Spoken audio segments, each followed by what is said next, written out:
신문 이야기 돌직구쇼에 오신 여러분 반갑습니다. 저는 신문 읽어주는 남자 김주입니다. 주말 잘 보내셨습니까? 오늘 기온이 올겨울 들어서 가장 추운 영하 8도에서 영하 9도까지 떨어진다고 합니다. 체감 기온은 영하 14도에서 15도를 웃돈다고 하니까 여러분들 따뜻하게 입고 오늘은 이 추위에 대비하셔야 될 것 같습니다. 꽁꽁한 기온 저희들이 따뜻하게 녹여드리겠습니다. 오늘자 조간신문부터 저와 함께 하시죠. 먼저 동아일보입니다. 오늘 동아일보가 보도하고 있는 뉴스 중에 가장 중요한 뉴스는 바로 이 뉴스입니다. 일제 만행 세계에 알린 이 소녀상. 그런데 정부는 철거가 터무니없다 이렇게 밝혔습니다. 우리 정부가 왜 갑자기 소녀상 철거 얘기를 했을까요? 다름 아닌 일본 측에서 한국 정부가 소녀상 철거를 검토하고 있다라고 주장을 했기 때문입니다. 과연 일본 정부는 왜 이 소녀상 철거를 운운하고 있는 걸까요? 오늘 양국 간의 외교장관 회담이 있는데 위안부 문제 과연 종식할 수 있을지 잠시 후 저희 돌직구쇼에서 다뤄보겠습니다. 다음 신문입니다. 이번엔 한국일보입니다. 한국일보 국제면에 실린 기사 오랜만에 소개해드리겠습니다. 저는 푸틴이 왜 매번 이러고 있는지 잘 모르겠습니다만 이 우통을 벗은 푸틴 사진에 러시아 국민들은 열광을 한다는 소식이 있습니다. 잠시 후 푸틴이 우통을 벗은 이유 그리고 이런 달력을 자꾸만 배포하는 그 까닭에 대해서 저희 전해드리도록 하겠습니다. 아니 웃음이 나면 안 되는데 푸틴 죄송합니다. 다음 사진입니다. 다음 신문입니다. 이번에는 한겨레 신문을 좀 먼저 봐야겠네요. 새정치 새 당명 공통 분모는 민주당이다. 민주당이다. 다들 아시다시피 새정치민주연합에서 당명을 새로 정하고 있습니다. 손혜원 홍보위원장이 당명을 정하고 있는데 유력한 후보 중에 민주소나무당 이런 이름도 나왔는데 잠시 후 새정치민주연합의 새로운 당명이 어떻게 결정될지 보도해드리겠습니다. 다음 신문입니다. 이번엔 경향신문입니다. 경향신문 정치면 기사입니다. 문재인의 영입 1호 표창원 교수였습니다. 안철수 측 인사와도 접촉을 했다는데 그런데 이 당 내부 비주류의 의견은요. 문재인 대표가 영입 1호로 표창원 교수를 영입했다는 건 그만큼 문 대표에게 사람이 없다는 얘기다. 이렇게 비판을 했다는데 당 내부에서 이런 비판의 목소리가 나오는 이유는 뭘까요? 다음 신문입니다. 이번엔 조선일보입니다. 돌리면 나옵니다. 자, 조선일보 1면에 실린 기사. 법원이 회초리를 들었다는데 누구에게 회초리를 들었냐면요. 글쎄 불효자에게 회초리를 들었습니다. 서울 종로구에 사는 76세 유모 씨는요. 2003년 연말에 자신이 살던 집을 아들에게 물려주면서 각서를 받았는데 각서의 내용은 집을 물려주는 대신 한 집에 살면서 밥도 같이 먹고 충실히 봉행하고 효도하기로 한 일종의 계약서를 썼는데 법원이 결론부터 말씀드리면 이 아들에게 당신 불효했으니까 집 아버지께 돌려줘라 이런 판결을 내렸다고 합니다. 자세한 사연은 잠시 후 공개하겠습니다. 다음 신문입니다. 이번에 한국일보입니다. 한국일보 종합면인데 누구 물러나나 서울시장 사태 대반전. 그 누구가 누굴까요? 그렇습니다. 정명훈 서울시립교양학당 예술감독입니다. 정명훈 감독. 그런데 이번엔 정명훈 감독의 부인까지 기사에서 언급이 되고 있습니다. 정 감독의 부인이 이른바 박시양 전 서울시장 대표를 허위 사실로 흠집내는데 앞장섰다. 경찰은 이렇게 보고 있는데 도대체 정명훈 감독의 부인이 박시양 전 대표, 박 전 시양 대표를 흠집낸 이유는 무엇일지 잠시 후 저희가 공개하겠습니다. 박형정 대표죠. 다음 신문입니다. 이번에 중앙일보입니다. 역시 돌리면 나옵니다. 소녀상은 국민이 설치한 것. 일본 더는 비겁한 짓 말라. 주한 일본 대사관 앞에 있는 위안부 평화비 소녀상의 손 부분. 소녀상 여러분들 다들 보셨을 텐데 이 소녀상의 두 주먹을 자세히 보신 적 있으십니까? 저도 이번에 처음 봤습니다. 솔직히 부끄러운데요. 두 주먹을 꼭 쥐고 있는 우리 소녀상의 손 모습.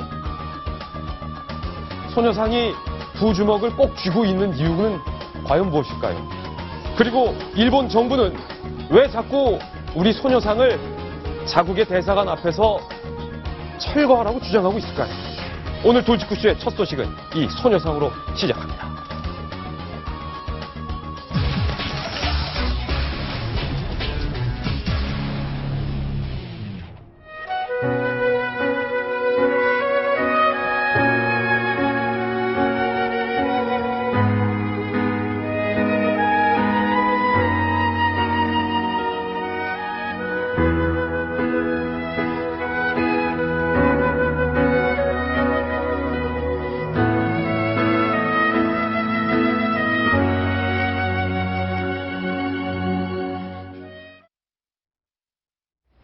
네, 오늘 저희 돌직구쇼에서 준비한 소식은 바로 소녀상입니다. 여러분들도 다 아시다시피 한국에 있는 일본 대사관, 이 일본 대사관 앞에는 시민단체의 기금으로 만들어진 소녀상이 서 있습니다. 함께 보시죠. 이 소녀상. 그런데 일본 측은 자국의 일본 대사관 앞에 있는 이 소녀상이 국제법적으로 불법이다. 한국 정부는 왜 소녀상을 철거하지 않느냐라면서 강하게 항의를 하고 있습니다. 이른바 빈협약 22조. 접수국은 공간 지역을 보호하며 품위의 손상을 방지하기 위하여 모든 조치를 취할 특별한 의무를 가진다. 일본은 대한민국 정부가 일본 대사관 앞에 있는 이 소녀상을 철거하지 않고 있어서 일본 대사관의 품위와 품격을 떨어뜨린다. 이렇게 주장을 하고 있습니다. 그렇기 때문에 한국 정부가 한국 땅 안에 있는 일본 대사관 앞에 있는 이 소녀상을 빨리 철거해라. 이렇게 주장을 하고 있는 것입니다.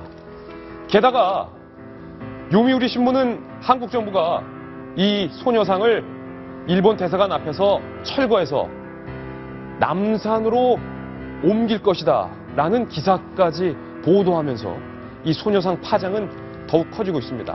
하지만 우리 외교부는 천만의 말씀, 우리 정부는 이 소녀상 이전을 검토한 적도 없다 이렇게 맞서고 있습니다. 일본은 왜 이 소녀상을 오보까지 하면서 일본 대사관 앞에서 없애려고 하는 걸까요? 공교롭게도 오늘은 한일 양국의 외교장관 회담이 있는 날입니다.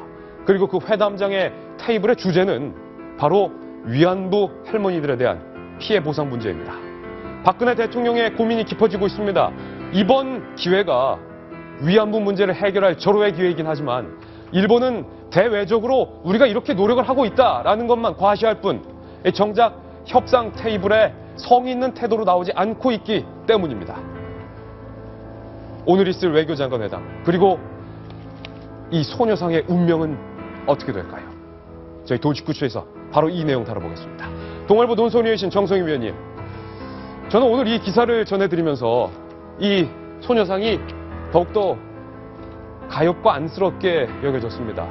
일본이 이토록 소녀상 철거에 목을 매는 이유, 그리고 오늘 있을 외교장관 회담에서 과연 한일 양국이 합의를 할 수 있을지.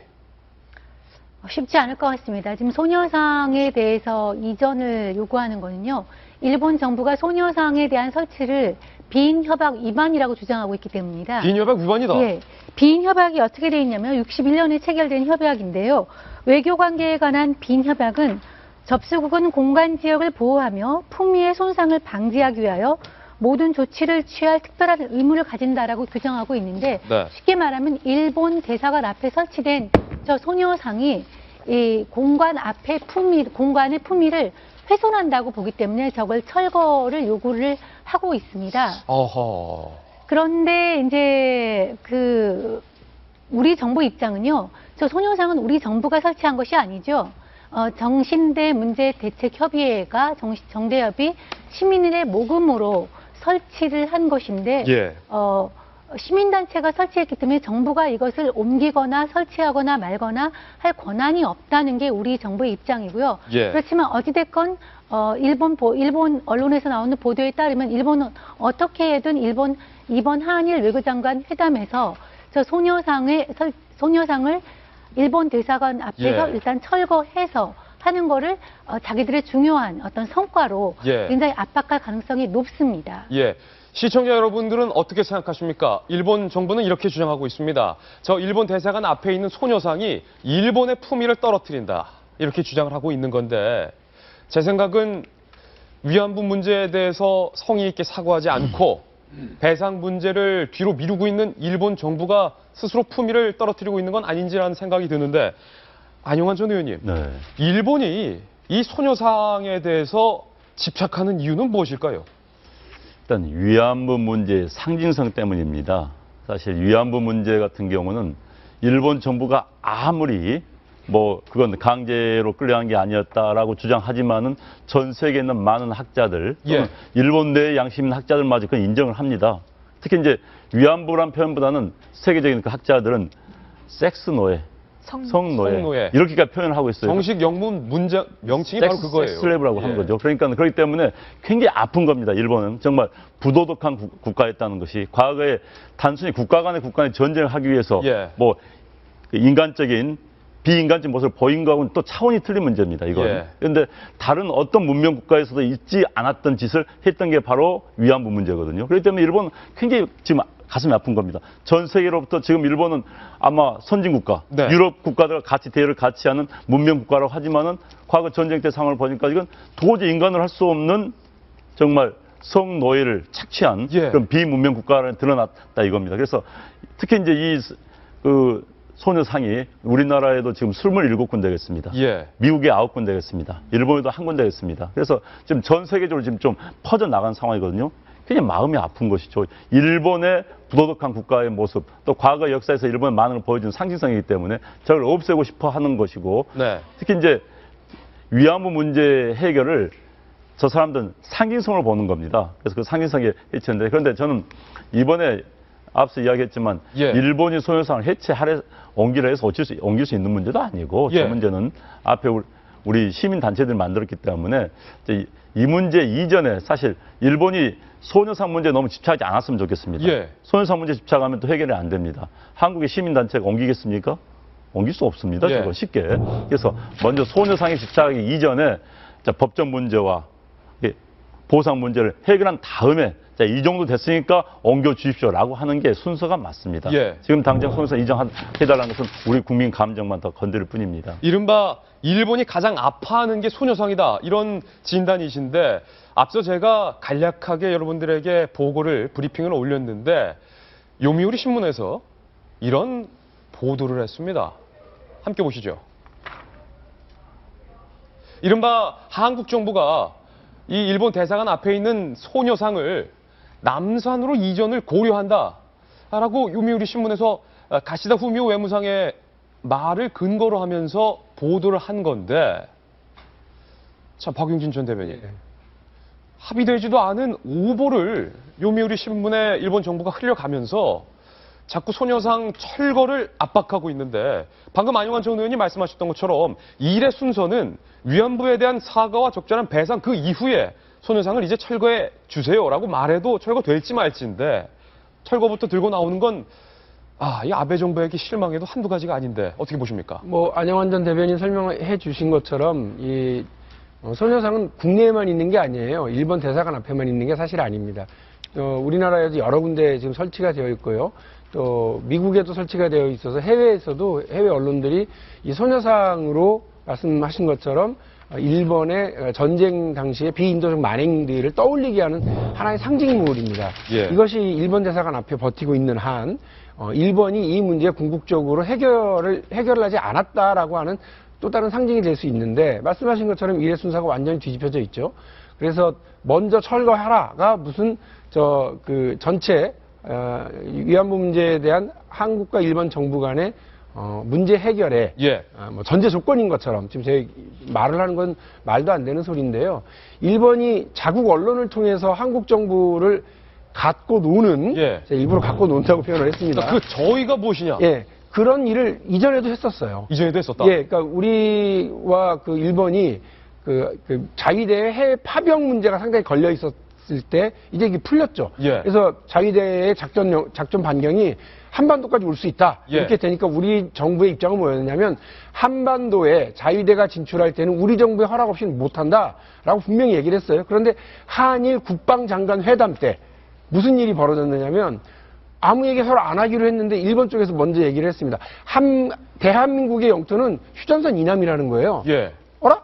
그러면 우리 정부의 허락을 얻어야 되는 건 북한에 만일에 자위대가 진출할 때는 자기들 마음대로 하겠다는 얘기 아니에요? 그렇죠. 이런 얘기를 흘려서 완전히 한국 정부를 바보 만들어버리는 얘기. 이른바 외교계에서는 예. 정말로 비신사적이고 매너 그럼요. 없는 행동, 뒤통수 치는 행동을 그렇죠. 일본 정부가 계속하고 있는 거예요. 그런데 묘한 게 말이죠. 예. 이런 말이 새 나가면 야당도 그렇고 우리 국민 같은 경우도 어떻게 먼저 화를 내느냐면 일본의 이런 행위가 얼마나 비신사적 행위냐 외교가에서 이렇게 얘기하기 이전에 야 그런 얘기를 듣고 가만히 있었어 하고 우리 정부를 일단 닥달을 하게 되어 있어요. 예. 이번 경우도 마찬가지입니다.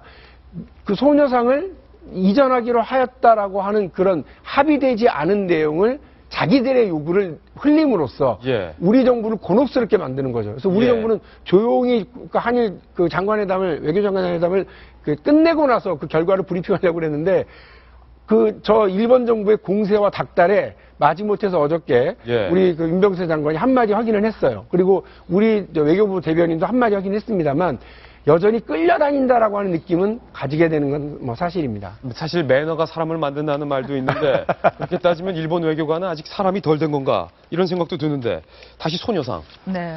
결국 피해를 보는 건 이번에도 또 그 소녀상이군요. 그 소녀상 얘기가 나오니까 이제서야 한국 정부가 부랴부랴 움직이는 것 같아요. 예. 일본 요미우리 신문이죠. 한국 정부에서 소녀상 철거를 검토하겠다라는 걸로 하자. 그제서야 이제 외교부에서 장관까지 직접 나서서 저희가 무엇이냐 이대로는 가만두지 않겠다라는 이례적인 신속하고도 강한 반응을 보인 건데 강한 성명을 내놨어요. 그 전까지는 지금 박 대변인도 말씀하시고 오늘 중앙일보 기사에도 나왔는데 질질 끌려다녔다는 거예요. 이게 패턴이 계속해서 반복됐다라는 거예요. 뭐냐면은 먼저 일본 당국자들이 일본 언론의 정보를 흘리면 일본 언론들이 앞다퉈 보도하고 그리고 일본 정부가 이를 확인하면 한국 정부가 그제서야 예. 이거 아닌데요? 라고 하는 식으로 계속해서 반응을 보였는데 언제까지 이렇게 끌려다니겠냐라는 비판을 먼저 할 수가 있고 그 다음 좋습니다. 이례적으로 소녀상 철거에 대해서는 강하고 빠르게 대응을 했는데요. 제가 묻고 싶은 건요. 여쭙고 싶은 거는 왜 소녀상 문제가 나오니까 이제서야 하냐는 겁니까? 더 중요한 문제는 한일 협정 청구권에 대한 법적 해석의 문제거든요. 예. 법적 해석의 문제에 대해서 2000년대 초반에 헌법재판소가 분명히 정부에 대해서 당신들이 이 청구권 해석을 계속 미뤄두고 있는 것은 위헌이다라는 판결까지 내렸습니다. 예. 청구권 조항 애매한 부분이 있으니 이 부분에 대해서 적극적으로 해석을 하고 나서라라고 했는데 정부는 계속해서 안 나서고 있어요. 그냥 우리는 포함시킨 적이 없다라고 우리끼리만 주장하고 있을 뿐 아무것도 안 하고 있어요. 예. 여기에 대해서는 아무런 움직임을 보이지 않은 채 소녀상 철거 얘기가 나오자 그제서야 시민단체한테 혼날까 봐 어이구 우리 소녀상 철거 안 할 거야 걱정하지 마 라고 불에 대인 듯이 하는 모습이 와 그럼 지금까지는 일부러 안 움직였구나라는 예. 오히려 반증까지 가능한 거예요. 그러니까 이제 와서 이제 정부가 추구하는 게 뭐냐면 한일 청구권 당시 65년대에 체결했던 협정이 애매한 부분이 있다고 생각이 됐는지 만일 그것이 무효라 하더라도 설령 그 협정에 예. 이 위안부 문제 부분이 들어가 있다 하더라도 위안부 문제 그 자체가 이미 국제법 위반이기 때문에 협정 대상이 아니었기 때문에 별도로 논할 수 있다라는 새로운 해석을 최근에서 내놨더라고요. 예. 그래서 국제법적으로도 다시 한번 소송이 가능하다라는 해석을 이제 최근에 검토하는 것으로 알려져 있어요. 왜냐하면 네. 한일 청구권에 위안부 문제가 들어가 있는 걸로 만약 해석이 될 경우를 그것도 대비해서요. 뒤늦은 해석이군요. 너무 늦은 거죠. 너무 늦었다. 지금 10년이 지나서 이걸 하고 있는 건데요. 저는 참고로 일본이 이 소녀상 문제에 예민한 게 다행이라고 생각을 해요. 다행이다. 왜냐하면은 이거는 마치 북한이 확성기 문제에 예민한 것처럼 예. 이것이 이렇게 예민해? 너희들이 이게 이렇게 치우고 싶어? 그러면 어떤 협상의 수단으로서 우리가 어떤 출구 전략으로 쓸 수도 있다는 생각까지도 들어요. 네. 오늘 오전 중에 지금 이 시간이죠. 한일 외교장관 회담이 있습니다. 그리고 그 회담 테이블의 주된 주제는 바로 위안부 문제에 대한 사과와 이에 대한 적절한 배상 문제입니다. 박근혜 대통령이 고민이 깊을 것 같습니다. 정세균 위원님, 모든 정부에서 한일 양국 간의 관계 개선을 위해서 그리고 위안부 할머니들의 적절한 배상을 위해서 다들 애쓴다고 애써왔지만 임 변호사님 말씀처럼 조금 부족한 부분이 있었는데 이번이 절호의 기회는 맞긴 한데 설립계 협상을 했다면 국민 정서가 용서치 않을 것 같아요. 그게 참 딜레마입니다. 예. 제가 생각하기로는 오늘 한일 외교회담에서 어떤 타결안이 나오더라도 우리 한국의 정서와 또 일본들의 우익에서는 다 반대할 겁니다. 그러니까 반대를 양국의 고민이 협상안 자체보다는 그 협상을 내놨을 때 양국 국민이 어떤 반응을 보일지가 더 고민인 거예요. 사실 협상이라는 거는 완전한 완전한 승리와 패배는 없습니다. 그건 전쟁이죠. 예. 협상은 분명히 자기들이 부족한 부분이 있고 우리한테도 미흡한 부분이 있고 일본도 미흡한 부분이 있을 겁니다. 그것을 어떻게 국민들이 받아주느냐가 관건인데요. 지금 임 변호사는 우리 정부가 그동안 뭐 해왔냐고 얘기를 하는데 저는 왜 이렇게 조금 생각이 달라요. 이거는 예. 특히 박 대통령 같은 경우는 이 위안부 문제에 대해서는 사실 너무나 비타협적인 제도로 일관해서 한일 관계를 악화시킨 측면이 있거든요. 예. 우리가 좀 위안부 문제에 대해서 묶여서 다른 한일 현안에 대해서 제대로 처리하지 못한 부분이 있습니다. 그래서 우리 오늘 신규선 칼럼에서 얘기를 했지만 이 위안부 문제에 관해서 이 정부에 대해서는 할 만큼 했다. 네. 저는 이렇게 생각하고요. 오늘 정부가 어떤 한일 양국이 어떤 타결안을 나올지 모르겠지만은 물론 그것은 위안부 문제를 철거를 해야 된다 이런 얘기는 전혀 아니고요. 그러니까 위안부 소녀상 철거는 이 문제의 핵심이 아니라는 거죠. 예. 근데 나머지 부분에 대해서 우리가 나오는 안에 대해서는 국민 정서가 완전 시민단체처럼 우리가 완전하게 너는 완전히 우리가 100% 안을 다 수용해 이런 것을 내놓을 수 없다는 것을 우리 국민들이 좀 받아들여야 될 필요는 있다고 봅니다. 일본 정부는 일본 대사관 앞에 있는 이 소녀상이 일본의 품위를 떨어뜨린다 이렇게 주장을 하고 있습니다. 저는 이 소녀상 문제를 보면서 오늘 한겨레 신문이 그린 만평에 주목을 해봤습니다. 바로 이 만평입니다. 여기서 이러지 말고 가자. 돈 벌게 해줄게. 아베 총리로 보이는 일본 정부 관료가 소녀상의 어깨에 손을 얹고 있고 소녀상은 부르르 떨고 있습니다. 그리고 이 만평의 제목은 데자뷰입니다. 어디서 많이 봤던 장면이다 라는 말이죠. 여기서 이러지 말고 가자. 돈 벌게 해줄게. 이미 거짓말은 과거에 충분히 많이 하지 않았습니까? 얼마나 더 많은 거짓말로 더 많은 소녀들의 가슴에 피멍을 들게 하겠습니까? 제가 한 말씀만 드리고 예. 싶어요. 저 만평을 보면서 우리 언론이 참 걱정이라는 생각이 듭니다. 저 만평이 문제 있다고 생각한 그런 차원이 아니라 이 문제 사실 위안부 문제 해결해야 됩니다. 언제까지 우리 다음 세대까지 넘겨줄 수 있는 사안이 아니거든요. 그렇다면은 가장 큰 문제는 언론입니다. 언론이 국민 감정을 자극하면 이 해결을 못합니다. 대통령이 아무리 양보하더라도 언론이 그건 부족하다 한다면은 대통령이 협상할 수가 없습니다. 제발 언론이 이번만큼은 이성적으로 일본을 막 공격하면 신문 잘 팔립니다. 방송 잘 됩니다. 이제 그런 시대는 지났습니다. 정말 미래를 보고 한일 관계는 서로 이사 갈 수가 없는 사이입니다. 이사 가버리면 참 좋아요. 나도 일본은 싫으니까 이사 가버리면 좋아요. 근데 이사 갈 수가 없어요. 저기 필리핀 남쪽으로 이사 보냈 그러니까요. 일본 이사 보냈을 쪽에서 그럴 수가 없다면 우리가 다음 세대를 생각해서 아마 좀 미래지향적으로 그다음에 이성적인 판단을 해야 된다. 이런 말씀 드리고 싶습니다. 예, 오늘 양국 간의 외교장관 회담이 있습니다. 그 회담 성과가 뉴스 속보로 나오면 저희가 가장 발빠르고 정확하게 보도해드리겠습니다.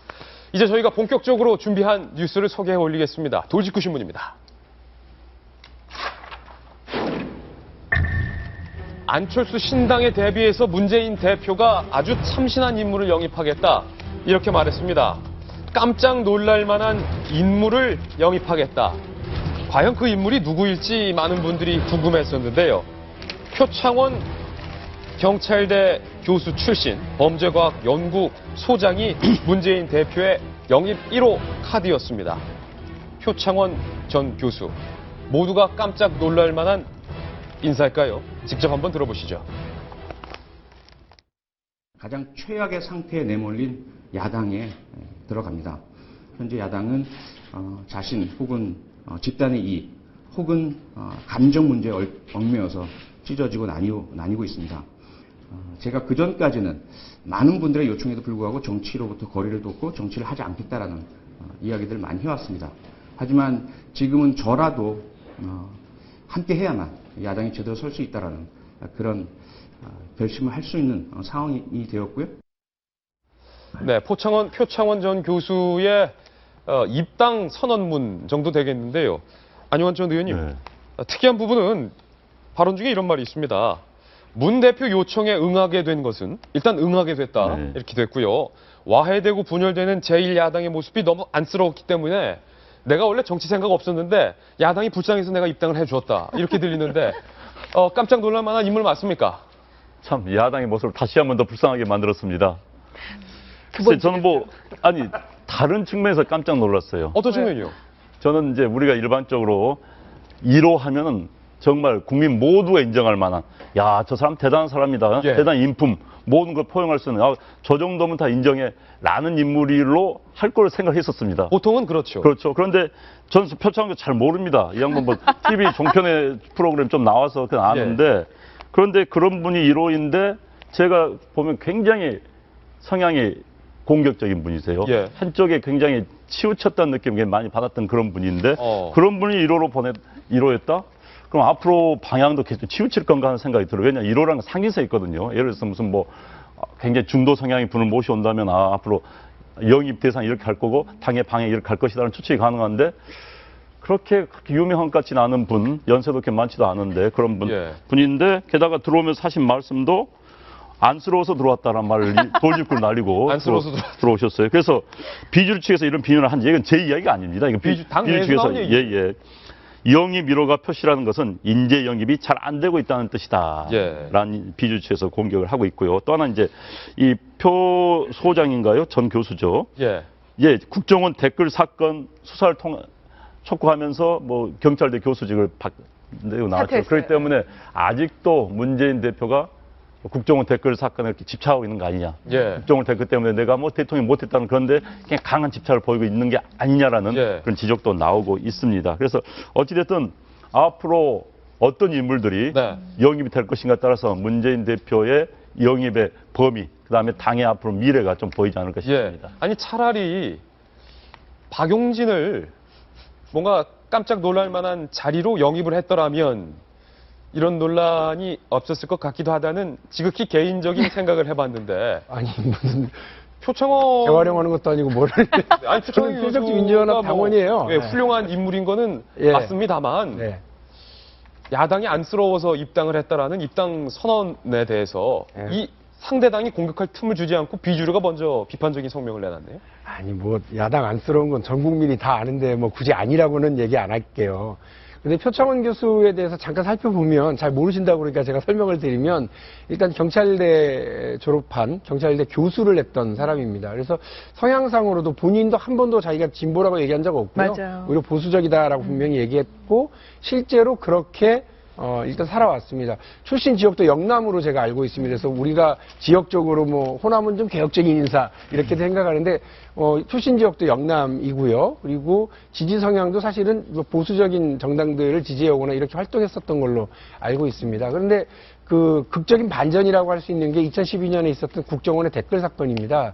이미 재판을 통해서 이 행위가 불법적인 행위라고 하는 거는 결론이 나 있는 상태이고요.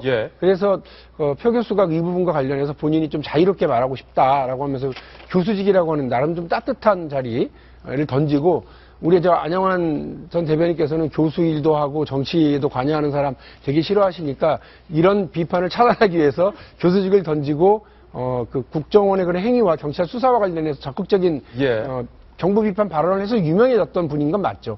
그래서 본인의 입당 변에는 안쓰럽다의 변도 있습니다만 정치를 통해서 정의를 실현해보고 싶다라고 하는 본인의 그 행적과는 사실은 겹치는 그런 부분에 대한 말씀이 있었습니다. 그래서 일단 표 교수를 통해서 우리가 알 수 있는 거 문재인의 구상 두 가지. 문재인의 생각 두 가지를 알 수 있죠. 하나는 중도 확장 전략을 쓰겠다라고 하는 걸 분명히 한 것 같아요. 그래서 이후에도 영입하는 사람들을 보면 그 진보적이되 중도적인 성향을 가지고 있는 사람들 이 가능성이 있겠다라고 하는 것이 있고요. 두 번째는 뭐냐면 약간은 본인의 타이밍보다 본인의 스케줄보다 조금 땡겼다 이런 느낌은 저는 가져요. 왜냐하면 이게 말씀하신 것처럼 1호, 2호, 3호, 4호가 아니라 한 번에 한 판에 탁 내놔가지고 우와 하고 이제 해석에 막 들어가도록 만들어야 되는데 한 명씩 발표할 것 같거든요. 이건 왜 그러느냐면 안철수 의원이 근 한 달 동안 나 탈당했다. 그리고 탈당은 이렇게 한다 저렇게 신당은 이렇게 한다 저렇게 한다 하면서 한 달 가까이를 일요일마다 이렇게 해오니까 여기에 계속 궁지와 수세로 몰렸다가요. 이번에 처음으로 반격 카드, 맞불 카드를 내놨다라고 보시면 될 것 같아요. 정성희 위원님, 표창원 교수에 대해서 이렇다 저렇다 야당 내부에서 말이 많습니다. 저희가 야당 내부 뉴스를 계속 전해드리는 건데 이른바 표창원 교수 하면은 그 색깔이 국정원의 댓글 사건, 이른바 지난 대선에서 박 대통령이 국정원이라는 국가기관을 동원을 해서 선거를 유리하게 조작했다. 라는 문제 제기를 그 표창원 교수가 계속 하다가 경사대에 사직을 하고 나와서 이제 방송 활동을 했던 걸로 알고 있습니다. 근데 저는 이걸 보면서 아까 뭐 그 얘기를 했지만 그 새정치연합이 데리고 올 수 있는 인재의 풀이 너무나 협소하구나. 너무 협소하다. 네. 그 정말 아까 말한 대로 1호라고 그러면은 정말 상당히 상징성이 있는데 누군지 모르는 사람도 있는 것 같고 또 표창원 전 교수의 이게 이 출마의 변을 보니까 본인은 또 스스로를 굉장히 평가하시는 것 같아요. 예. 내가 안철수한테도 제안을 받았고 박준영 전 전남지사한테도 제안을 받았고 이런 말이 있네요. 저에게 정치 제안을 했을 때 제가 아주 모질게 한 안철수 대표 등에게 죄송하다. 뭐 이런 말도 있네요. 내가 이렇게 몸값이 높은 사람인데 예. 내가 안쓰러워서 구세주처럼 새정치연합에 갔어. 라고 하면서 본인에 대해서 상당히 이제 높이 평가하시는 것도 있고 또 이런 부분도 있어요. 내가 그동안에 정치 안 하겠다고 했는데 그 말에 대해서 이렇게 뒤집고서 가게 된 예. 거. 결과적으로 거짓말한 게 된 거잖아요. 예. 여기에 대해서 미안하다.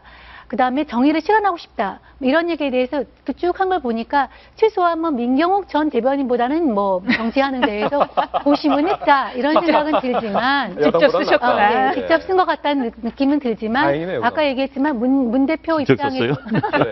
문 대표 입장에서 인물풀이 굉장히 협소하다는 생각이 들고 또 한 가지는 이제 국정원 댓글 사건으로 인한 국정원 댓글 사건에 대해서 리바이벌을 해서 한바탕 해보자는 거는 너무나 과거지향적이다. 과거지향적이다. 예, 이제 새정치연합이 할 거에 대해서는 외연을 넓히면서 국민들한테 비전을 제시해줘야 되고 네. 우리 대한민국이 어디로 나가야 될 것인가에 대해서 이렇게 구체적인 안을 가지고 그걸 보여줄 수 있는 사람을 제시해야 되는데 2012년 국정사건을 리바이벌 판을 다시 한번 해보자 그런 느낌을 주는 그 사람을 1호로 냈다는 거는 굉장히 좀 실망스럽다. 또 그렇게 생각이 선거가 듭니다. 되니까 국정원 사건을 언급하는 건 아니냐. 저는 약간 박영진 대변인이랑 좀 생각이 비슷한 것 같아요. 댓글 들어주는 거? 예. 이 표창원 교수 같은 경우는 젊은 사람들한테는 되게 유명해요. 젊은 사람들에게 유명하다. 네, 되게 유명하고 네. 이제 예컨대 그러니까 오히려 그래서 지금 새천년 민주당이 새정치민주연합. 아직 당명 안 받았어. 아직 안 바꿨어요. 새정치민주연합이 여기서 임 변호사가 옛날 사람이다. 민주당은 역사를 오래 공부하다 보니까 예. 새정치민주연합이 좀 더 이제 젊은 사람 그리고 합리적 보수를 표방하던 스스로 자칭을 합리적 보수라고 얘기하던 사람이거든요. 좀 더 젊은 사람, 좀 더 합리적인 보수를 표방하는 사람들한테 외연을 넓히고 싶어 하는구나라는 의도를 알 수 있었고 예. 표창원 교수가 종편에 한번 출연하면은 시청률이 껑충 뜁니다. 최소 0.5%씩 아, 뛰고요. 그래요? 시청자 게시판도 늘 좋은 글로 도배가 돼요. 표 교수님 또 불러주세요. 또 불러주세요. 네. 그리고 실시간 검색에서도 계속 오르고요. 그러니까 젊은 사람들한테는 분명히 화제성이 있는 분이거든요. 만약에 이렇지 않고 1호가 뭐 장하성 교수라든가 장하준 교수라든가 뭐 아니면 김종인 교수였으면 오히려 젊은 사람들이 그 사람 누구야? 듣보잡이네. 오히려 이랬을 겁니다. 네. 그러니까 이게 어디를 타겟으로 하는지가 분명해졌고요.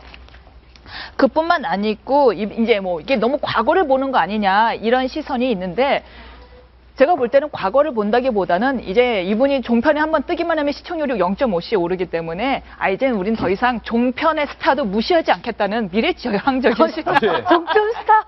그동안 얼마나 종편을 무시했습니까? 우린 예. 출연도 안 하겠다 그랬는데 얘가 이제 종편의 스타를 무시하지 않겠다라는 예. 미래지향적인 사고로도 보입니다. 새정치민주연합이 내공이 필요하지. 예. 정편에서 얼굴 내민 것 가지고 그건 정치하는 거 아닙니다. 그건. 예, 과연 이 표창원 교수 영입이 과연 문재인 대표와 새정치민주연합의 확장성이 얼마나 도움이 될지는 좀 지켜보면 판가름이 나겠죠. 그런데 이 표창원 교수 영입보다 중요한 사건이 지금 새정치민주연합에게 있습니다. 바로 새로운 당의 이름을 결정하는 일인데 민주당에 민주는 꼭 들어가야 될 것 같고 그렇다고 또 새정치를 확 빼자니 문 대표 안철수 의원 탈당했다고 또 새정치 빼는 거야? 라는 지탄받기가 좀 더 두렵고 이러지도 못하고 저러지도 못하고 그래서 생각해낸 묘안이 차라리 국민에게 당명 공모를 받자. 그러면 국민이 정해주신 이름대로 우리 새정치민주연합이 이름을 바꿨습니다. 하면 될 것 아닌가 라는 아이디어에 도달하게 됩니다. 그리하여 많은 국민들에게 이름을 받아서 압축된 5개의 후보가 있습니다. 이제 곧 이 5개 중에 하나의 이름을 결정하게 되는데요. 그 이름 후보군을 지금 공개하겠습니다. 새정치민주연합의 새 당명 후보 첫 번째 희망 민주당. 민주당에 희망이 없다고 자꾸 그러니까 이름이라도 희망을 넣자. 민주당에겐 희망이 있다. 희망민주당. 저는 희망민주당 괜찮은 것 같은데요. 두 번째 당명 후보입니다. 두 번째는 민주 소나무당이다. 민주당 플러스 소나무당이 여기서 포인트인데 새정치민주연합이 손혜원 홍보위원장 이 당명 주도하고 있는데 민주 소나무당이라는 이름을 들었을 때 전율을 느꼈다라고 말했습니다. 그래서 아마도 전율 이 민주 소나무당으로 될 가능성이 현재로서는 매우 높은 상황입니다. 전율을 느꼈다. 손혜원 홍보위원장은 이렇게 말했습니다. 그 밖에도 세 번째 당명 후보. 과연 임 변호사님이 말한 새천년 민주당이 다시 들어가 있을까요? 함께민주당. 함께민주당이라는 이름도 있었는데 함께라는 단어를 쓰기에는 안철수 의원도 나갔고 김한길 대표도 좀 있으면 나간다고 하고 박형선 전 비대위원장도 나간다고 하고 문희상 위원장 등 비주류도 문 대표 내려오라고 하고 함께라는 단어는 조금 안 맞지 않을까. 어쨌든 네 번째 당명 후보. 기대가 되는데요, 이쯤 되니까. 더불어민주당. 더불어민주당. 함께민주당에서 조금 더 친숙한 더불어민주당. 더불어민주당. 너와 나 더불어. 진보와 중도 더불어. 더불어민주당. 마지막으로 다섯 번째 당명 후보입니다. 새정치민주당. 바로 이 부분입니다. 안철수 의원 나갔다고 새정치 팽개치는 거냐라는 비판을 막기 위해서 새정치민주당이라는 이름까지 들어갔는데 핵심은 이리 보나 저리 보나 도로민주당이라는 것만큼은 분명할 것 같습니다. 동아일보 논설위원 정세영 위원님, 손혜원 홍보위원장이 민주소나무당이라는 이름을 들었을 때 온몸에 전율을 느꼈다. 이렇게 말했는데 민주소나무당이 만약에 당명이 된다면 영어로 표기하면 어떻게 되나요? 저도 아까 고민을 해봤는데요. 예. 뭐 데모크라틱 파인트리 파티 정도 되겠네요. 파인트리 파티. 근데 저는 아까 손희원 홍보, 물론 저는 홍보 전문가가 아니라서 그런 감각은 없습니다만 그 민주 소나무당회라는 당명을 듣고 민주와 소나무를 결합시킨 그 발상의 전율을 느꼈다고 했는데 저는 저 당명의 전율을 느꼈다는 말에 전율을 느꼈습니다. 아, 그 말에 어떻게- 전율을 느꼈다. 저는 저거는 그 당의 당명이 되어서는 안 된다고 생각합니다. 아, 다른 이것만은 안 것은- 된다. 다른 것은 다 저는 된다고 생각합니다. 그 민주당이 어떤 그 뭐 민주당 오랜 그 야당 그 민주당 역사에서 민주주의가 들어가는 거는 저는 정말 좋다고 생각을 합니다. 아, 도로민주당은 일단 찬성. 예, 민주라는 것 자체가 정당의 그 정당의 이름이라는 것은 그 이름 하나만 들어도 그 정당이 추구하는 가치관, 이념, 정강, 정책, 비전이 다 녹아 있어야 되거든요. 그렇죠. 그러니까 민주당은 민주주의를 쌓아온 우리의 역사와 그 정신이 다 들어있기 때문에 좋은데 그 소나무라는 거는 정말 이해가 안 되고요. 우리가 이왕 당명이 나왔으니까 얘기하지만 그 여당인 새누리당이나 옛날에 한나라당 이런 이름도 정말 문제가 있습니다. 외신을 볼 때마다 저거 정말 창피했어요. 한나라당, 새누리당. 한나라당 같은 경우는 원 그랜드 파티라고 이제 번역이 돼서 나갔는데, 원 그랜드 파티. 예.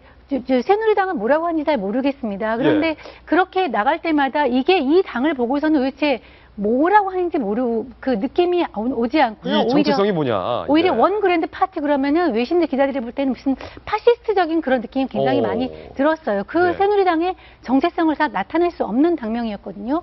그래서 우리가 이런 그 당명을 정할 때 민주당에서도 좀 이렇게 어떤 홍보위원장 개인의 생각이 아니라 예. 그 정강과 이렇게 비전을 담을 뿐만 아니라 국제적인 이런 그 감각과 이런 것도 좀 알 수 있는 그런 예. 당명으로 결정을 했으면 좋겠습니다. 아니, 그런데 방송 들어오기 한 3분 전에 임윤선 변호사님은 이 민주소나무당의 이름이 너무 마음에 든다. 왜? 전율을 느꼈다고 같이 그랬죠. 전율을 느꼈다 이렇게 말했는데 네, 이유는요? 저는 손혜원 홍보위원장이 이 전율을 느꼈다라는 기사를 읽기도 전에 먼저 동아일보 기사 이렇게 후보가 부분이 쭉 이렇게 나왔어요. 예.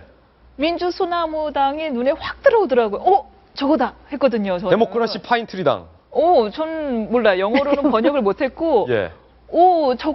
요거야말로 민주당의 이미지랑 딱 맞겠다라고 딱 맞다. 생각을 했습니다. 왜냐하면 언제나 푸른 소나무처럼. 1번. 왜냐하면은 손혜원 홍보위원장이 얘기했다시피 60년이나 된 민주당의 역사를 또 보여줄 수 있고, 예. 둘째, 그럼에도 불구하고 여전히 푸르르다, 청년의 이미지다를 또 보여줄 수가 있고 3번 민주 하면 뭐겠습니까? 민주, 자유, 푸르름. 예. 그것이 소나무하고도 또 잘 어울리고 또 예. 4번 그리고 또 뭐가 있냐 하면은 영어로 할 때 어떻게 할 것이냐라고 했는데 그렇다면 영어로 하면 더 문제가요. 함께 민주당, 더불어민주당 어쩔 겁니까? 투게더 데모크라시 파티. 예. 둘 다 똑같아요. 둘 다 어떻게 바꾸죠? 다 투게더 그게 더 웃긴 것 같아요. 예. 그리고 제일 큰 이유는 뭐냐면 민주 소나무당으로 하면은 이 유구한 역사를 표현하기 때문에 이름을 앞으로는 쉽게 못 바꿀 것 같아요. 쉽게 못 바꾼다. 소나무가 가진 그 상징성 때문에요. 그래서 저는 민주 소나무당에 한 표. 네. 손혜원 홍보위원장보다 우리 임윤호 변호사가 해석을 더 잘한 것 같은데.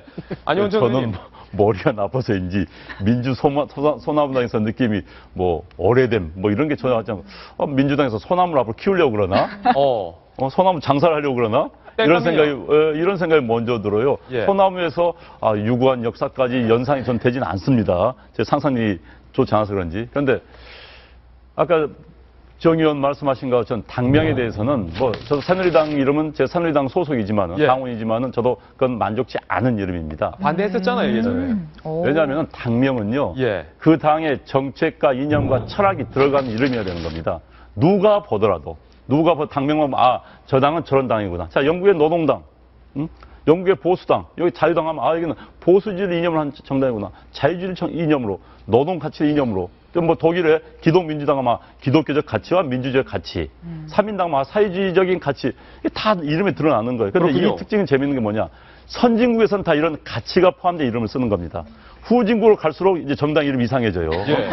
이제 우크라이나 같은 경우는 무슨 애국당, 조국당이 나오기 시작합니다. 우크라이나 나왔어요. 네, 중남미로 가면 정말 이상한 이름이 나오기 시작해요. 예. 그러니까 민주주의가 설익은 나라일수록, 민주주의 역사가 없는 나라일수록 당명이 정말 기기묘묘한 당명들이 나오는 겁니다. 예. 참 민주주의 성숙도와 관련돼 있다고 봐요. 그러니까 미국 같은 데는 민주당, 민주당의 역사가 한 180년, 공화당 역사가 한 170년, 뭐 150년 이렇게 됩니다. 당명이 바뀌질 않아요. 옛날에 공화당에서 한 번 바뀐 적이 있지만은 당명 계속 지속적입니다. 정치가 안정돼 있다는 것이죠. 정당 정치가 그만큼 안정돼 있다는 건데 저 이름 자체가 한국 정치 수준의 국제적인 기준으로 볼 때 참 저 낮은 예. 보여주고 있는데 어쨌든 민주소나무당 하면은 저는 뭐 손혜원 위원장이 뭐 처음처럼 만든 예. 참이슬을 만든 소주 그래서 이름 소나무도 그런 처음처럼인데 차라리 처음처럼 민주당 처음처럼 민주당이 정신을 그건 너무 뭐 하겠다. 소주 이름 같잖아요. 이건 괜찮겠네요. 참민주당은 괜찮겠네요.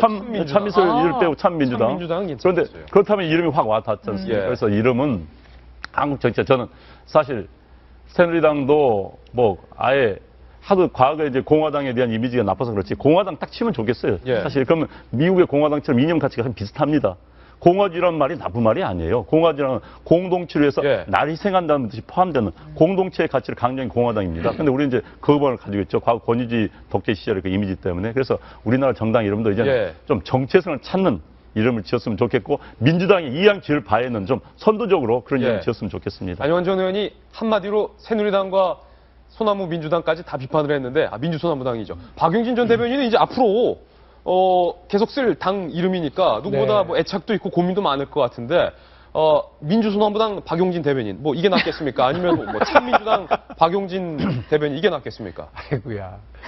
저는 근데 새누리당에서 민주소나무당으로 저희가 당명을 바꾸면 새누리당에서 한 일주일 정도 있다가 민주 뗄감당 뭐 이렇게 귀할 거다. 네, 민주 그럴 것 뗄감당이라고 같고, 귀할 거다. 그 소나무를 솔이라고도 하잖아요. 솔이죠, 솔. 네, 그래서 뭐 예전에 뭐 맨솔, 맨솔, 예, 백솔, 담배 이름 청솔, 있죠. 담배 이름도 담배 있잖아요. 이름 그래서 있죠. 민솔 이렇게 부를 것 같다. 담배다. 새누리당의 이런 비아냥을 잘 피해서 만들어야 된다.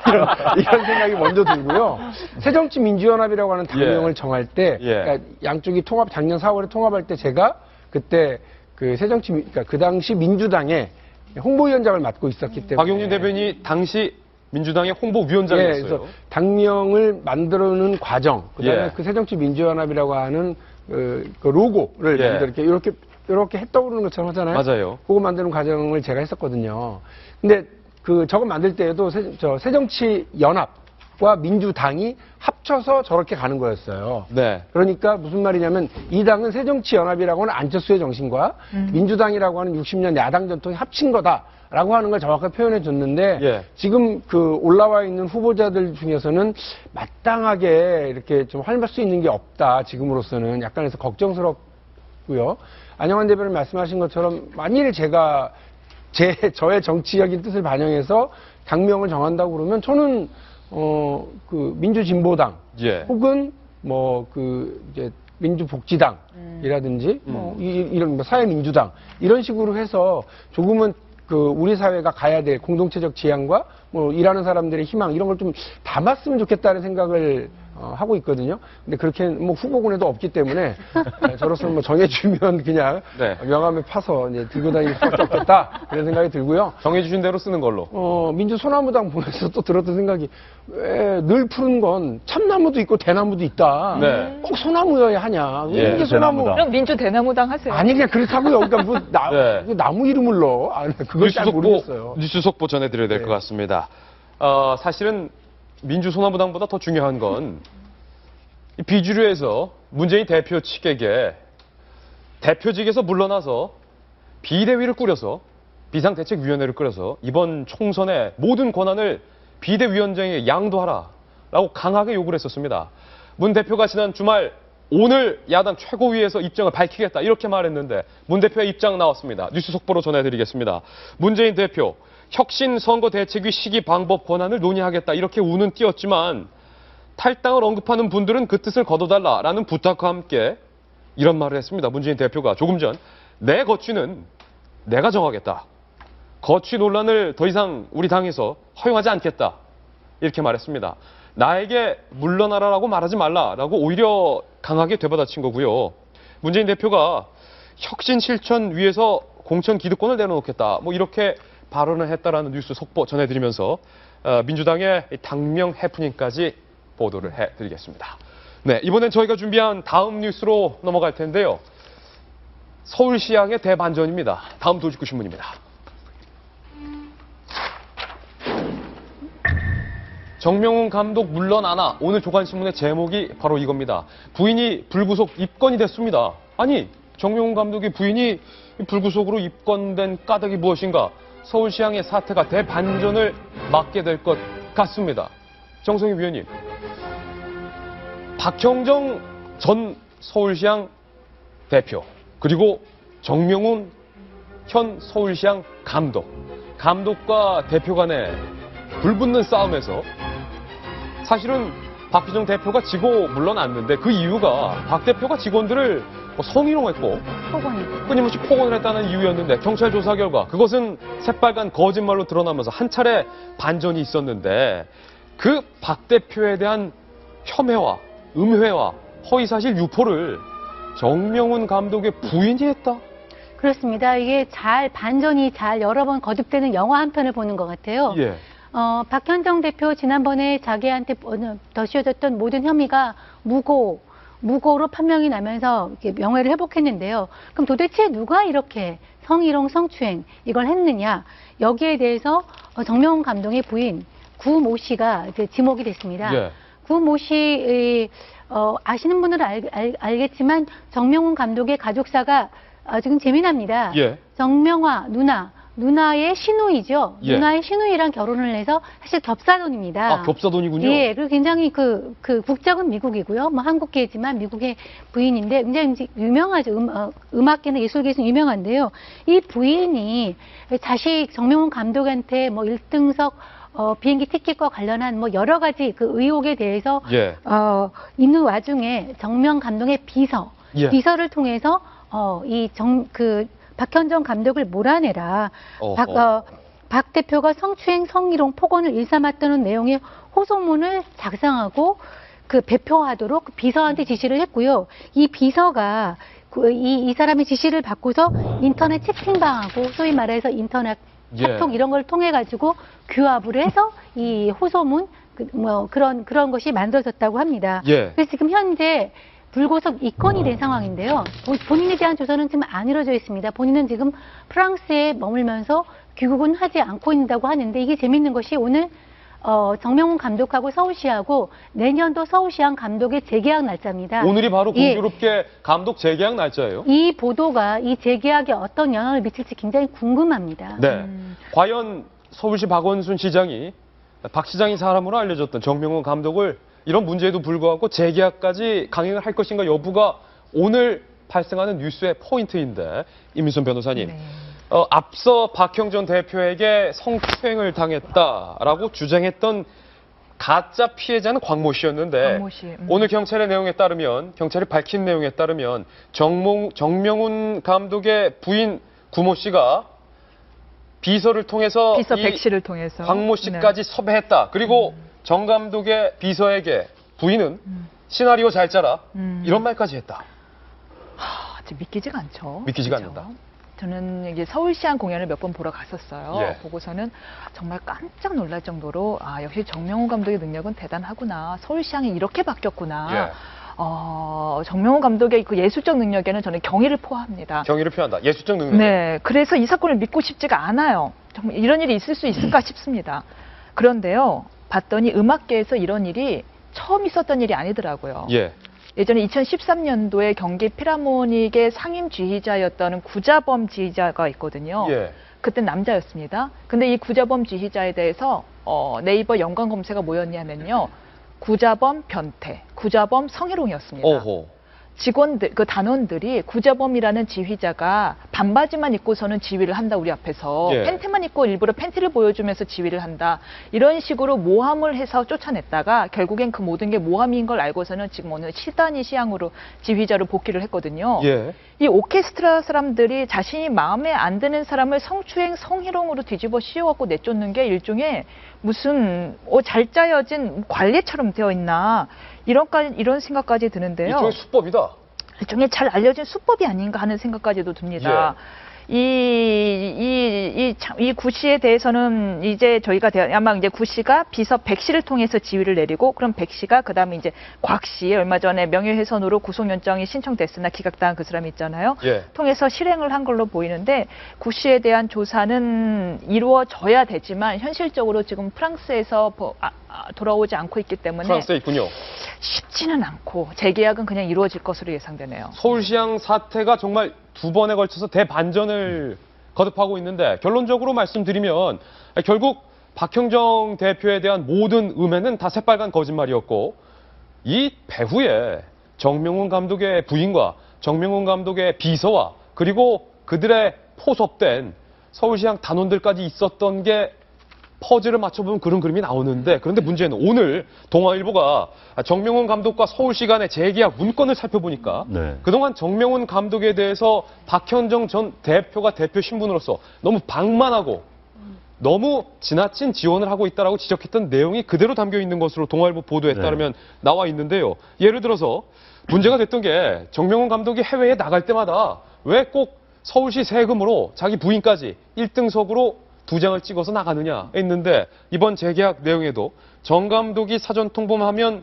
동반자에게도 비행기 1등석 한 장이 언제든지 지급된다 등등. 그러니까 이제 이 사건이 현재 언론 보도를 기준으로 하겠습니다. 사실 뭐 재판관도 어떻게 바뀔 수 있는 거니까 언론 보도를 기준으로 생각해 본다면은 이렇게 되겠죠. 박현정이라는 새로운 사람이 서울시향 대표로 이제 취임을 했습니다. 이분이 기업인 출신이에요. 와서 보니까 서울시향 운영이 기업 기준으로 볼 때는 너무 형편이 없다. 방만하게 운영됐다. 그래서 이제 조사를 해보니까 정명훈 지휘자에게 과도하게 지급되고 있고, 그 도저히 좀 사용처가 불분명하게 기업 기준으로 본다면 굉장히 문제가 있는 그런 사용이 돼 있었다. 그래서 이걸 조사를 했다. 그랬더니 문제가 드러났다 하니까 정명훈 상임 지휘자 측에서 반격. 그렇다면 저 사람과 같이 일할 수 없다. 쫓아내야겠다. 그럼 어떻게 쫓아내냐? 저 사람 뭐 성추행했다고 하고 뭐 해고 그걸 만들어내라. 그럼 어떻게 만들어내냐? 부인이 아래 비서한테 시켜가지고 누구 시켜서 그것을 고발서 내지는 뭐 투서를 쓰게 해라 해서 했고, 그 투서 내용을 또 서울시는 그대로 믿고, 물론 믿었는지 아니면 정명훈이냐 박형견장이냐를 놓고 정명훈을 택했다고 할 수도 있겠죠. 서울시 조사단에서 대충 조사했다라는 그게 이제 의혹도 있습니다. 그렇죠. 그래서 어찌됐든 박현정 대표에게 나가라 쫓아냈고, 그러니까 박현정 대표는 억울해서 검찰에 무고죄로 다시 고발했고, 근데 경찰 수사 결과 다시 조사해 보니까 역시 무고가 드러났고 예. 그 배후에는 정명훈 상임 지휘자의 부인이 있었다. 이제 여기까지 현재까지 그 스토리인 것 같습니다. 예. 그래서 이제 전체적인 것은 뭐 정리를 해봐야 되겠지만 현재 정명훈 새로운 계약 내용도 상당히 정명훈 상임 예술 감독한테 유리한 내용이 상당히 많아요. 예. 과거에는 뭐 항공료가 2장씩이었는데 이번에는 1장을 지급하지만은 언제든지 동행자를 통보 시에는 1장을 더 퍼스트 클래스로 예. 프랑스 퍼스트 클래스 굉장히 비쌉니다. 왔다가 달리면은 얼마 정도예요? 한 1,000만 원. 천 몇백만 합니다. 어. 2장이면 2천 몇백만 합니다. 예. 그게. 예. 그다음에 호텔비도 체류 기간 중에 1등급 호텔에 스위트룸을 제공하고 그다음에 이제 외부 출연 겸직을 이제 허용을 했네요. 조건을 달았지만은. 그래서 아마 정명훈 그 예술 감독을 좀 반대쪽에 있어서는 이건 너무 지나친 대우하는 거 아니야 이런 예. 지적도 나오고 있는 것 같습니다. 우리 예술인들 가운데서는. 그래서 어쨌든 이 문제가 정명훈 감독의 예술성은 뭐 국제적으로 인정받고 있죠. 그런데 이제 돈 문제 때문에 저도 정명훈 감독이 추락하는 걸 원치 않습니다. 예. 한국인 나온 세계 스타인데 그래서 이 문제는 그러나 어찌됐든 진실은 밝혀져서 어떤 정확히 밝혀져서 진위 여부가 가려지는 게 낫지 않나 생각이 됩니다. 박용진 전 대표님. 예. 이게 서울시와 정명훈 감독이 이른바 사전에 굉장히 깊은 연결고리가 있지 않냐라는 의혹까지 지금 불거지고 있는 그런 상황에서 만약에 서울시가 정명훈 감독을 재계약하는 그런 중차대한 일이 바로 오늘에 있는데 이쯤 되면 박원순 시장이 뭔가 판단을 해야 되지 않을까 싶은데요. 그러게요. 저도 그런 생각인데, 그러니까 사실은 그러니까 서울시향도 그렇고요. 또 서울시립미술관도 그렇고 그 대표가 운영을 하는 거잖아요. 미술 감독이 하든지 음악 감독이 하든지 운영 자체 독립적으로 진행하는 게 맞죠. 그럼에도 불구하고 서울시립미술관에 이번에 지난번에 걸렸던 그림 중에 그 김기종의 칼질이라고 하는 작품이 올라서 상당히 사회적으로 물의를 빚었고요. 그게 또 묘하게 서울시장인 박원순 시장에 대한 정치적 공격으로까지 이어져 갔었던 걸 기억을 해보면 박원순 시장이 정명훈 그 감독의 어떤 예술성 그리고 세계적인 명성 이런 것들이 서울시로서는 상당히 큰 자산이다라고 생각하실 수 있거든요. 그럼에도 불구하고 정치적 부담을 안고 재계약을 해야 할까라고 하는 걱정이 제가 들어요. 예. 왜냐하면 이렇게 될 경우에 어쨌든 그동안 가해자인 줄 알았던 박현정 감독이 전 대표가 피해자로 그리고 그 어떤 피해자 입장이었었고 억울하다고 호소했었던 정 감독의 부인이 이렇게 가해자 입장에 어떤 의심을 사고 있는 상황에서 또 한번 이렇게 그 재계약을 하게 되면 무리한 재계약으로 공격받고 또 여러 논란의 중심에 갑자기 서울시장이 아니라 박원순 시장이 들어서게 될 가능성이 있다 싶어서 저는 뭐 여러 가지를 고려를 해서 서울시가 판단을 하겠습니다만 이런 좀 사회적 예. 논란을 안고 가는 부담은 좀 안 가졌으면 하는 생각이 들어요. 이쯤 되면 박원순 시장의 판단도 개입이 될 것 같은데. 네, 지금 요 신문의 기존 계약 내용을 보니까 어떤 점에서 박 전 대표랑 이 정 감독이 갈등을 빚었는지 알 수밖에 없는 것 같아요. 예컨대 호텔비 같은 경우는요, 기존 계약에는 호텔비에 대해서 어떻게 지급한다는 내용이 없어요. 예. 그래서요, 어딘가 해외 나가서 체류를 하지 않더라도 예컨대 한국에서 집수리를 이유로 서울의 1등급 호텔의 스위트룸에 묵은 것도 다 청구를 했던 거예요. 그러니까 다 지급을 해왔고요. 당연히 박현정 대표 입장에서는 이게 방만한 운영이다라면서 당연히 이건 문제 제기할 수밖에 없고 이런 게 갈등을 빚은 건데 오해를 살까 봐요. 예. 지금 이런 정명훈 대표에 대한 부인의 이 행적에 대해서 보도를 한 것이 마치 보수 언론이 정명훈 대표를 공격하기 위한 거로 사람들이 생각할까 봐 말씀을 드리는데 예. 정명훈 부인의 이 행적에 대해서 단독 보도를 한 거는 노컷뉴스였습니다. 노컷뉴스였다. 네, 그래서 그런 오해는 하지 않으셨으면 좋겠습니다. 정치적 공격이라고. 예, 과연 서울시가 정명훈 감독을 재계약할 것인지 오늘 주목해 보도록 하겠습니다. 저희가 준비한 다음 돌직구 신문으로 바로 넘어갑니다. 재산 받고 돌변한 불효자. 법원이 상속재산 반환해라 부모님에게. 이런 판단을 내렸는데 박 대변인 이게 도대체 어떤 사연입니까?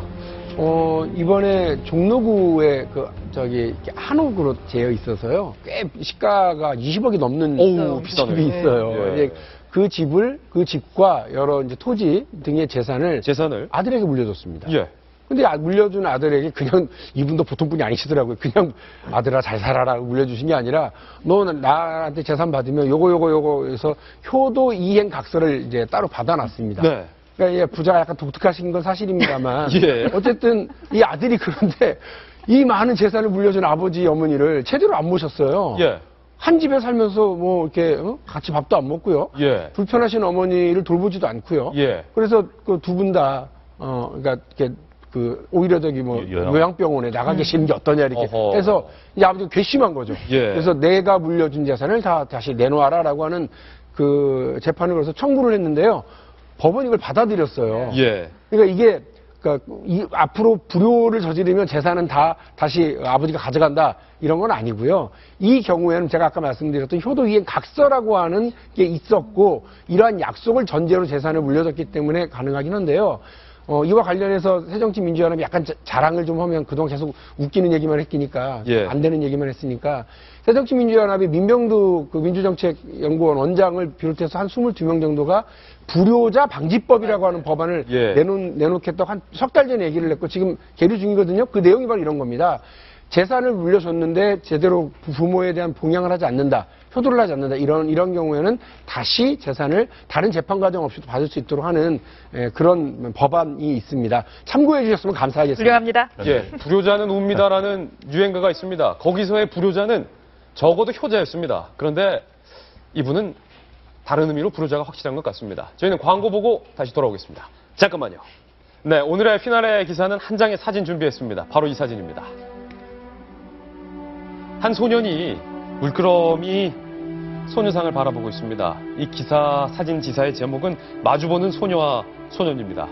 주한일본 대사관 앞에 있는 평화비 소녀상에 추울까봐 목도리와 턱모자를 씌워준 사진도 인상 깊은데 소녀상을 바라보는 저 소년의 눈빛 그리고 그 마음이 온 국민의 마음입니다. 저희가 외교부를 많이 질타할 수 있었지만 오늘 저희 돌직구쇼에서 대한민국 정부와 외교부를 비판하는 기사는 일부러 자제를 했습니다. 그 이유는 오늘 한일 양국의 외교장관 회담이 있는데 저희 대한민국 정부와 외교부를 일단 한번 믿어보기 위함이었습니다. 제발 부탁드립니다. 간곡히 잡은 저 두 손 그리고 불끈 주먹을 쥐고 있는 저 소녀상 그걸 바라보는 대한민국 국민의 마음을 저버리지 말아주십시오. 저희는 내일 아침 9시에 다시 돌아오겠습니다. 오늘 하루는 분명 어제보다 더 나을 겁니다. 좋은 하루 되십시오. 고맙습니다.